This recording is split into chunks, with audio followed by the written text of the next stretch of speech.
ना यहाँ पर आप ये अडानी इंटरप्राइजेस की शेयर को देख पाओगे। जिस तरह से हिडनबर्ग के द्वारा रिपोर्ट जारी किया गया था, लोगों को लग रहा था कि मार्केट में कुछ बड़ा होने वाला है, फिर से अडानी का शेयर अचानक से नीचे गिर जाएगा। लेकिन आप यहाँ पर देख सकते हैं, एक वीक का डाटा देखिए, मात्र हल्का सा अडानी का शेयर नीचे गया है। आज जब मार्केट खुला, अडानी के शेयर में मात्र 1% की गिरावट आई है। मार्केट खुलने के बाद अडानी का शेयर 3040 रुपया के आसपास पहुंचा था, लेकिन अब वो भी बढ़ करके 3135 रुपया के पास पहुंच चुका है। यानी कि हिडनबर्ग की जो रिपोर्ट निकली थी, उसका अडानी के शेयर पर, मार्केट पर कोई असर नहीं पड़ा। सेबीआई हो या फिर अडानी हो, सब ने हिडनबर्ग के रिपोर्ट को गलत साबित कर दिया है। लेकिन अभी भी ये मुद्दा इतना हॉट क्यों है? तो यहाँ पर आप देख पाएंगे, ये अडानी का 1 साल का रिटर्न है और ये है अडानी का 5 साल का रिटर्न।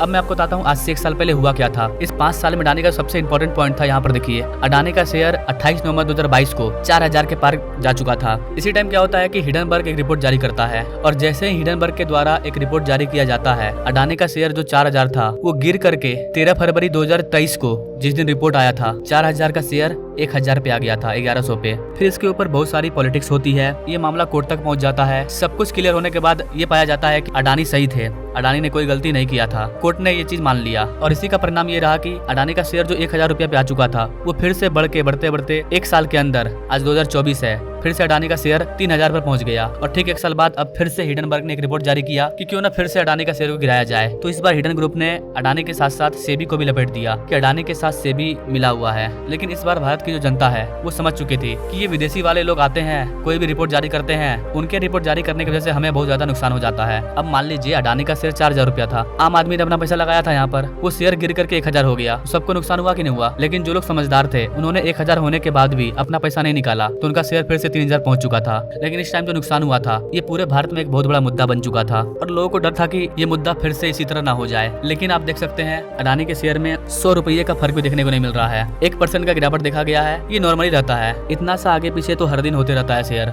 आप एक वीक में देख लीजिए, कहीं कोई माइनस में नहीं है। 1 साल का रिटर्न भी खतरनाक है। तो कहने का मतलब है कि जो विदेशी ऑर्गेनाइजेशन है, जो भारत के मार्केट को गिराना चाहते हैं, उनका मंसूबा फेल हो चुका है। इस बार वो इंडियन स्टॉक मार्केट को नहीं गिरा पाए अपने रिपोर्ट के जरिए। हिडनबर्ग के द्वारा अडानी के ऊपर जो भी आरोप लगाया गया था, वो एक एक करके खारिज होते जा रहा है। चाहे वो ब्लैकस्टोन का हो या फिर IIFL का हो, वो एक एक करके इन सारे बयान को गलत साबित कर रहे हैं। सारे के सारे एक्सपर्ट्स का एक ही चीज कहना है कि ये भारतीय मार्केट को नीचा दिखाने के लिए ऐसा किया जा रहा है। चाहे आप AMFI की बयान की बात करें या किसी भी बयान की बात करें, सबका ये कहना है कि हिडनबर्ग के द्वारा जो रिपोर्ट निकाला गया है वो झूठा है।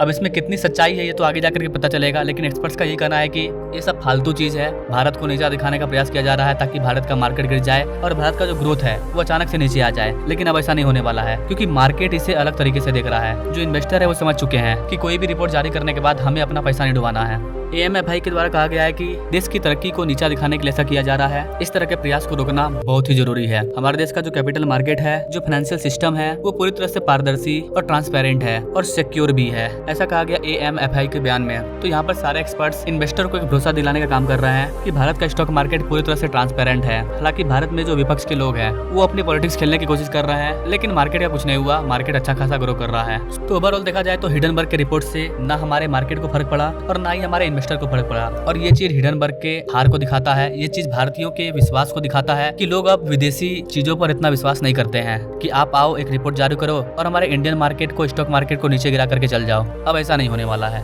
ये चीज यहाँ पर साफ दिख रहा है। अगर कोई बात होगी तो हमारे लिए हमारी सुप्रीम कोर्ट है, जांच करने के लिए वो बैठी है। हम किसी विदेशी ऑर्गेनाइजेशन के रिपोर्ट पर क्यों विश्वास करें, जबकि उनका कमाने का जरिया यही है। किसी कंपनी को नीचा गिराओ, जब वो उसका मार्केट गिरेगा तो वहाँ पर शॉर्ट सेलिंग करके पैसा कमा लो। यही तरीका है हिडनबर्ग का कमाने का। तो अब ये सब इंडियन स्टॉक मार्केट में नहीं चलने वाला है। अब भारतीय इन्वेस्टर भी समझदार होते जा रहे हैं। बाकी गाइस, आपको क्या लगता है हिडनबर्ग इस पर क्या अपना रिप्लाई देगा? क्या ये मुद्दा आगे जाएगा? क्या आने वाले टाइम में मार्केट पर इसका असर पड़ेगा? क्या सोचते हैं गाइस? आप इस चीज के बारे में कमेंट जरूर करें और ऐसे ही लेटेस्ट अपडेट के लिए हमारे बेल आइकन को जरूर दबाएं। मिलेंगे नेक्स्ट वीडियो में एक नए अपडेट के साथ। तब तक के लिए जय हिंद।